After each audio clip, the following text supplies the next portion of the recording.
We talk about, like, for instance, I'll give you a small something I would say at one of my lectures. I would say something like this. When you come into the school system, the educational system, you're given the answer to all your questions. 2 or 3 months later, the teacher tests you on if you can remember the answer or not. Like, in other words, she gives you Christopher Columbus discovered America. Even if you know Christopher Columbus was drunk and lost and the Indians discovered him, even if you know the truth about Christopher Columbus discovering America, it doesn't matter. If you want to pass that class, you must regurgitate exactly what the teacher told you to write down. There's no debate, there's no thinking process. So the educational system is defined as a system of memorization and training, not intelligence and creativity. So when you raise a society on memorized reality, and understand that word, memorized reality, which means your reality is based on whatever you remembered or whatever you were taught to remember. And if a new situation comes to you, you're afraid or you fight it. You can't intellectualize it and rationalize it because it wasn't a part of your memory bank. So everyone then starts to grow up.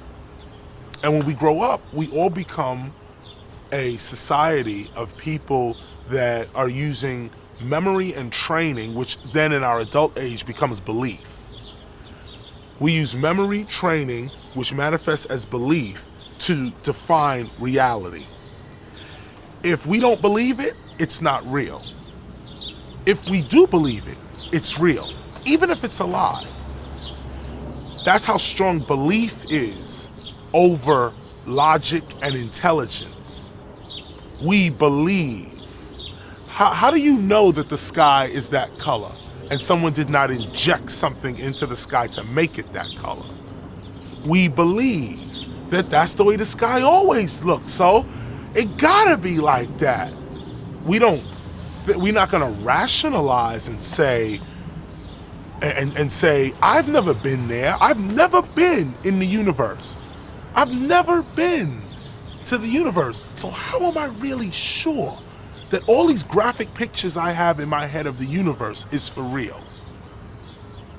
I've never been there. I'm going by what my memorized idea of reality was. And according to history, we once believed the world was flat. So my whole point is that in the lectures, from a philosophical point of view, reality is based on beliefs and tradition. So when we question the traditions and the beliefs, we begin to question reality.